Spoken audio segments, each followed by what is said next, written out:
Bismillahirrahmanirrahim. Halo teman-teman semuanya, selamat datang kembali di video saya. Dan hari ini teman-teman, yang cuaca lagi gerimis, habis turun hujan besar, saya akan mengunjungi salah satu tempat terpencil. Di sana ada sebuah rumah dan saya dapat informasi teman-teman bahwa yang akan saya kunjungi ini punya kisah pengalaman pesugihan ya. Katanya bosan hidup miskin, bosan hidup susah, bosan menganggur, memilih jalan untuk datang ke tempat yang dikeramatkan. Dan hari ini kita akan ngobrol bersama beliau terkait pengalamannya selama melakukan ritual ataupun melakukan apa ya, semacam tirakat gitu di tempat keramat di sana teman-teman. Mau maghrib jadi gelap banget teman-teman, dan semoga kita bisa ketemu sama beliau yang luar biasa banget.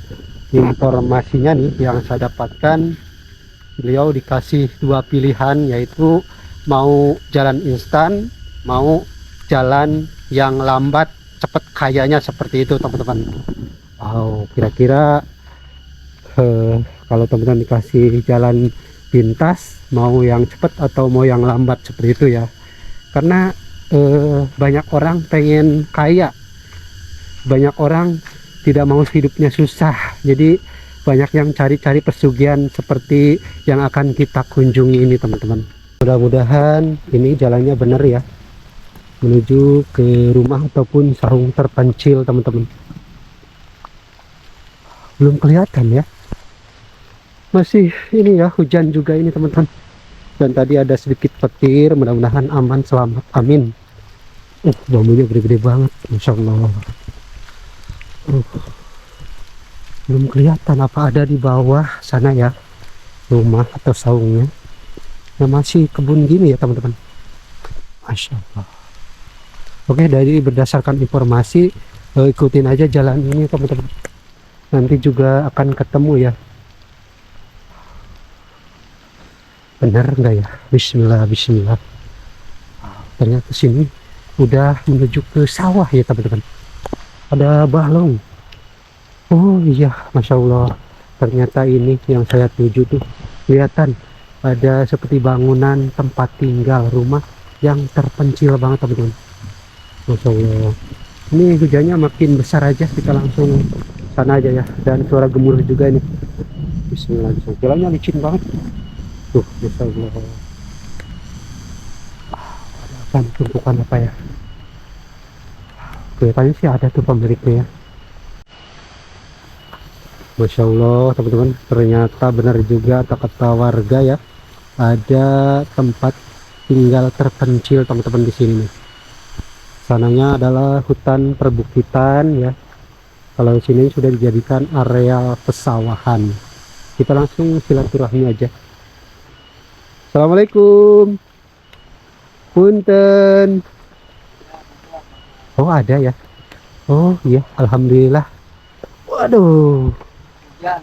Iya, iya, maaf. Assalamualaikum, Punten.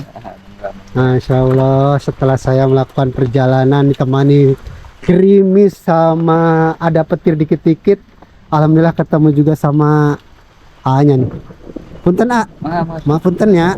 Nah, ini adalah tempat tinggalnya yang terpencil teman-teman tuh. Oke. Dan sebelum ngobrol, saya boleh lihat dulu, ini ke belakangnya kemana? Nah, jadi ke belakangnya teman-teman langsung ke sawah ya, sawah. Dan di sana, jurang banget ternyata kesananya tuh, seperti ada sebuah aliran sungai kecil ya tuh.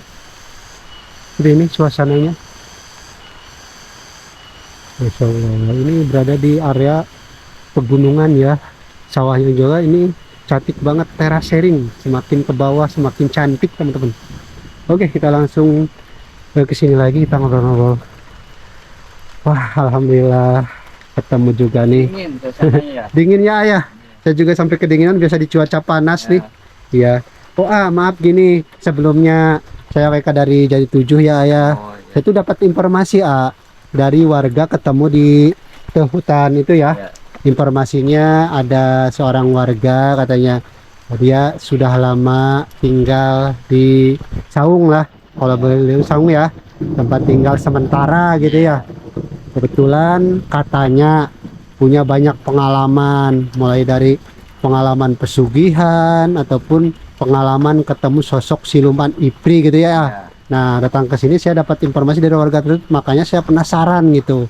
Dan mungkin sebelum kita ngobrol lebih lanjut, boleh dikenalkan dulu itu dengan siapa? Budi. Dengan Abudi. Nah, ini terkait pengalaman Abudi.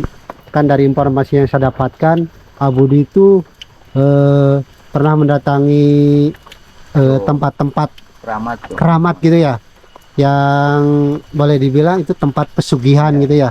Nah, boleh diceritakan awal ceritanya gimana Abudi?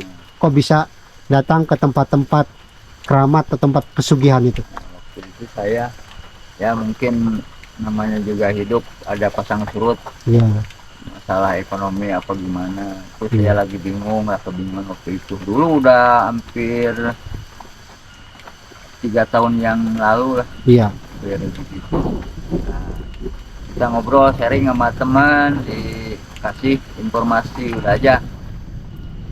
Itu aja jaro ke Batu Lawang, ke Kuncennya dulu aja kita Iya. ngobrol-ngobrol. Nah waktu itu saya kan lagi nggak punya uang apa gimana, bukan dengan modal materi lah intinya. Kita main aja ke silaturahmi ke Kuncen. Setelah itu hari 3 hari kemudian udah siap, kata Kuncen harus pas Jumat Kliwon. Oh, kesananya Iya. atau nginepnya? Kita kalau awalan ini cari dulu apa pas hari waktu pas bagusnya ya, Iya. hari Kliwon harus suruh tapa hampir berapa bulan itu waktu itu, 3 bulan. Cuma ya mungkin berjalannya waktu nggak belum berpihak apa gimana, tapi Iya. segerinti apa pintas apa itu namanya pengalaman mah dikit-dikit adalah gitu. Dari saya mah dari pas dari Kuncen rumah tuh waktu malam hari Jumat Kliwon habis maghrib, kata Kuncen harus berangkat jalan kaki jauh lagian dari rumah, hampir setengah jaman kurang lebih lah, 1 jam kurang lebih gitu. Jalan kaki. Jalan kaki. Emang nggak bisa kendaraan gitu? Kendaraan bisa, cuma jalannya masih tanah berlumpur kalau musim Oh, hujan, apalagi iya. masih berbatuan ke Iya. atas ke hutan gitu. Jadi waktu itu Abudi jalan kaki. Jalan kaki berdua Hmm. sama ya Pak Kuncennya. Oh, iya, iya. Makanya kalau kata Pak Kuncen di sana kalau ada yang punya masalah apa gimana ingin usaha dilancarkan, asal kuat apa di sini terus kita rajin ya berusaha lah ibaratnya gitu. Oh, gitu. Ya. Terus saya ke sana sama Kuncen. Jadi waktu itu masuk ke makam keramat itu hari Malam Jumat Kliwon. malam Jumat Kliwon. Ya. Jauh lumayan dari di atas aja gunung gitu ya, banyak bebatuan gitu. Jadi waktu itu niat Abudi pengen ke tempat keramat itu apa? Pengen apa waktu itu? Nah, saya di situ pengen banyak kerjaan, terus pengen dilancarkan gitulah, kalau niat dari hati itu ya ingin dipermudah maksudnya. Iya. Ya namanya kita kan harus bersyariat ya. Iya. Intinya. Terus setelah Abudi kan sama Kuncen nih malam Ya. Jumat, datanglah ke tempat keramat itu berarti ya. Ya, Nah, terus di situ bermalam berapa malam atau itu sebentar? waktu itu sebentar, 1 malam. Cuma pas datang ke gerbang itu di musola kan ada yang satu apa itu patilasan keramat, terus ini musola buat yang mau bersemedi berbulan-bulan mau masak mau apa ada di situ. Oh, jadi Saungnya ada. udah ada Ya, tempatnya gitu udah ya, ada tempatnya. kayak rumah-rumah Cuma singgah gitu ya. nggak ya gazebo, Oh, gazebo. cuma nggak ada listrik doang. Berarti waktu itu ke makam gelap dong. Gelap, cuma Hmm. pakai cempor begitu, Oh, ya iya. lampu tempel. Pas datang ke makam keramat sama Pak Kuncen, udah ada orang belum di situ, Bang? Nah, kebetulan tuh saya pas ke situ ngobrol-ngobrol pas juga, ada orang juga, suami istri, Oh, udah hampir 1 minggu lebih dia di situ. ya Iya. bertapa mau tirakat katanya. Ya mungkin punya hajat lah, kata kayak saya pingin Dilancarkan ya dilancarkan usahanya gitu ya. usahanya. Oh. Cuma aura mistisnya ya lumayan agak serem juga di sana. Nah, berarti Abudi di situ tuh nginep 1 malam, 1 malam. ditemani sama yang suami istri itu. Enggak bisa itu. Oh, bisa. Kalau itu di tempatnya yang biasa yang ada ya hawu kata orang Sunda mah gitu ya. Ya, ada dapurnya gitu. Dapur. Iya. Kalau saya di tempat pas keramat itu di musola yang satunya lagi yang ada Oh. patilasannya sama kuncen. Itu waktu itu mulai jam 10 malam kalau nggak salah itu dulu. Ya gelap, cuma ya kalau paling bawa HP ada penerangan dikit Oh. gitu. Terus masih ditemani sama Pak Kuncen atau ditinggalin? Pak Kuncen kan harus tawasul dulu, harus Oh iya, gitu, saya membuka ditinggalin, dulu ya. Membukaan. Ya. Setelah pembukaan sama Kuncen, Akang ditinggalin. Enggak, harus dia bareng ya, apa namanya tuh, hadiah lah istilahnya, bertawasul wiridan. Tapi Wiridan. pas mau jam 12 malaman ya kalau nggak salah itu ya, dari situ saya tengok Kuncen ternyata udah tidur, saya mah belum tidur. Salawat nggak bisa tidur, kadang tidur kayak nggak yang tidur, kadang ke alam sana lah kayak mimpi gitu. Jadi setengah sadar setengah tidur gitu, Kang? Ya bukan, auranya itu ya masih kental, masih nuansa mistisnya. ya, mistisnya. Jadi pas pertama kali Akang itu agak merinding atau biasa aja, Kang? Agak merinding, cuma kalau merinding di tempat itu beda sama tempat yang ibaratnya kita lewat ke Tempat-tempat angker gitu. tempat angker yang ibaratnya banyak pembuangan apa ya. Kalau yang itu mistisnya kita kayak yang segan gitulah ibaratnya. Iya, iya. Beda gitu. Nah, kejadian itu pas hampir jam 1 lebih, dari jam setengah 2 tuh. Setengah 2, berarti Pak Kuncen waktu itu udah tidur? Udah tidur. Hmm. Saya bukan ya ada suara apa, ada suara aneh, tapi pas dilihat tuh kayak apa ya, kayak makhluk kecil tapi kayak cacak, bukan itu anehnya. Dianya di tembok atau di bawah, Kang? Di tembok tuh yang depan itu loh, petilasan yang ada batunya itu. Oh, jadi sebenarnya itu teh petilasan atau makam, Kang? Petilasan ya. Petilasan. Ya. Petilasan siapa kalau boleh tahu? Pak Kuncen saya udah lupa lagi. Oh, udah lama karnya. Ya, lupa lagi siapa itu. Yang siapa itu, saya yang siapa lah, kurang tahu, takut salah saya. Iya, lupa. Iya. Ya pokoknya itu teh bukan makam tapi petilasan gitu, Ya, kan? petilasan. Nah, terus cerita itu kan saya ya, sebelum saya berjalan waktu mau tawasulan itu, mengadakan ritual seperti wiridan itu, awal ceritanya dulu konon dulu waktu zaman dulu katanya desa itu, dari desa si batu-batu mau dimanfaatin pakai usaha Cina. Oh, Pakai Cina, pakai kayak galian tambang gitu. iya, Mau di situ tuh. bisnisin. Hmm. Nah, cerita Kuncen udah lama sih katanya, ditariklah sama pekerjanya ke lapang, ke bawah, ke ini, ditarik pakai mobil apa ya, dari sana diangkut. Cuma kan nggak ada izin dari yang gaibnya, yang dia punya itu, yang petilasan itu, yang apa. Nah, dengar itu sebulan apa seminggu batu itu udah nggak ada lagi di sana. di lapang di itu di hamparan lapang di tempat warga itu Oh. kayak yang ada yang balik-balikin. Tapi Jadi utuh lagi pada nempel di itu di apa tebing. itu di tebing-tebing aneh itu. Oh. Jadi si batunya balik lagi ke tempat awal gitu, Kang. Ya, ke tempat awal. Nah, Oh. ceritanya lagi kalau nggak salah ngomongnya Kuncen ya mungkin cerita dulu tahu sampai meninggal orangnya pada meninggal pemborong itu sama yang kerja-kerja 6 orang. Soalnya Iya. memaksakan nggak ada izin, memaksakan diri Memindahkan ke batu-batu keramat itu. ya Hmm. itu banyak di dinding itu kayak yang di apa interior gitu Di di tempat ya keramatnya itu. tempat keramat itu aneh emang agak unik gitulah. Nah ini Kang, saya potong dulu maaf ya. Ya, Terkait Akang kan tadi bercerita ya. bahwa Akang tuh kedatangan sosok binatang gitu ya, kecil itu. Berarti itu binatangnya apa Ya. kalau boleh tahu Kang? Nah itu kayak bukan kodok apa kayak cecak kecil tapi bukan cecak lah itu apa saya mungkin kan malam gelap terus saya pikiran nggak karuan lagi fokus begitu. Nah, saya agak bulu kuduk agak merinding juga dulu waktu itu.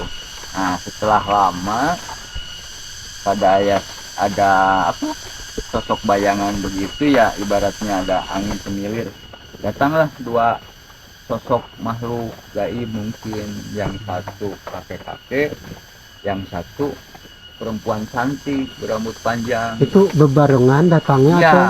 bebarengan. Oh bebarengan.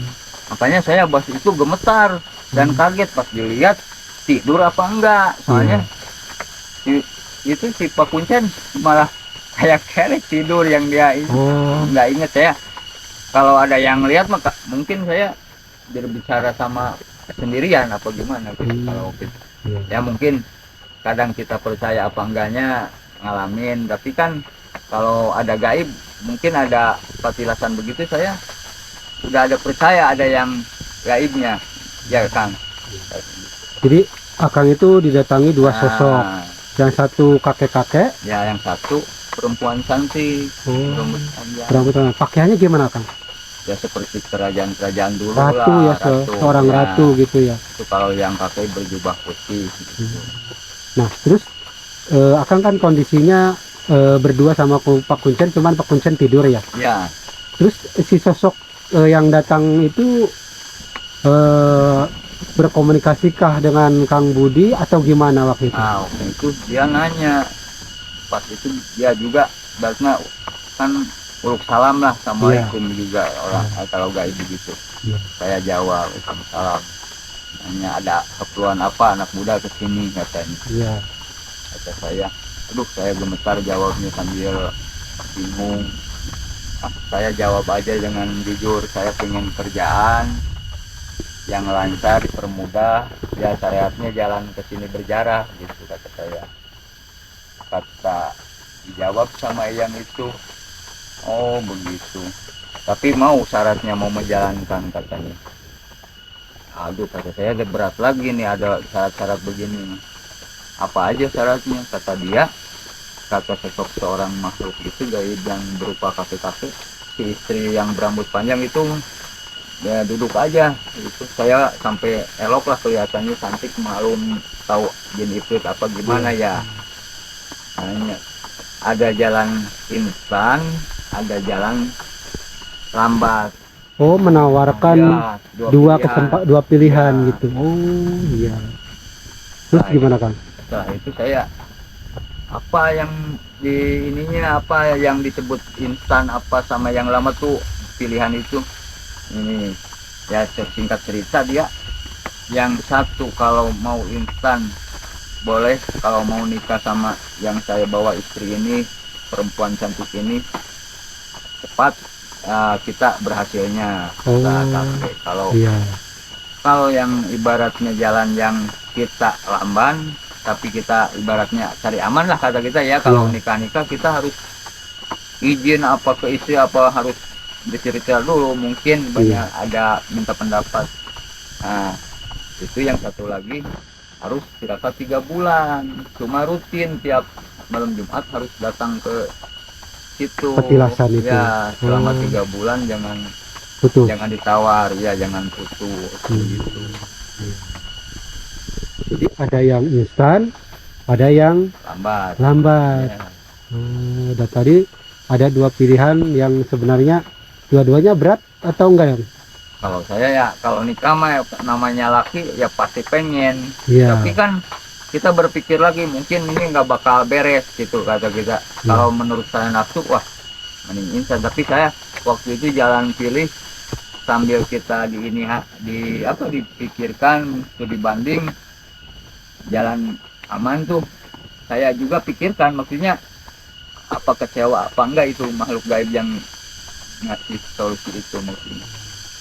Begitu itu saya lihat nengok lagi ke pinggir saya masih tidur aja itu Pak Kuncennya. sampai itu waktu itu mau menjelang subuh lah, nggak Iya. berasa kayak gitu ya, ngobrol sana sini sama gaib. Iya. Kayak berinteraksi aja sampai jam 3 lebih dari setengah 2 itu. Tetap masih sama yang dua makhluk itu, Kang. Iya masih. Oh. Nah begitu saya udah ngomong, saya pikir dulu mau berbicara dulu sama keluarga, ke istri. Nah, saya ada apa ya, kayak ada suara aneh gimana. Nah begitu nggak ngasih jawaban, saya tunggu apa gimana, dia sempet hilang aja udah.